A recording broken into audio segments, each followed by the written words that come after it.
హల్లెలూయా. దేవుని నామమునకి మహిమ కలుగును గాక. ప్రభువైన యేసుక్రీస్తు నామములో మీ అందరికి నేను శుభాలు తెలియజేస్తున్నాను. ఉదయకాలం దేవుని యొక్క ప్రవచనము, దేవుని యొక్క మాట, దేవుని యొక్క వాగ్దానం చూడండి.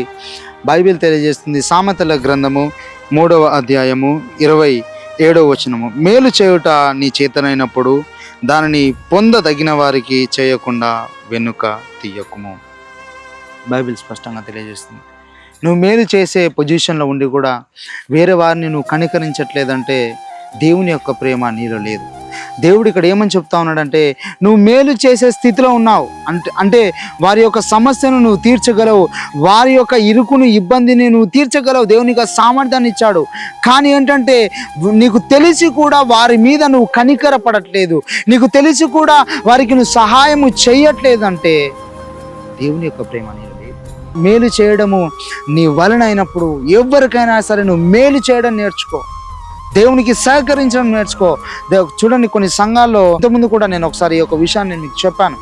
ఏంటంటే నీ చేతనైనప్పుడు నువ్వు వెనక్కి వెళ్ళకుండా సహాయం చేయడానికి ఇష్టపడు చెయ్యి. నువ్వు ఒక్కసారి చేస్తే దేవుడు నిన్ను వెయ్యంతలుగా ఆశీర్వదిస్తాడు.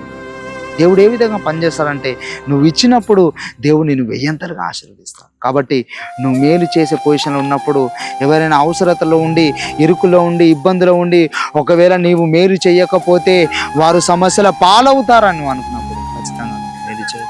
దేవుడు మిమ్మల్ని దీవించును.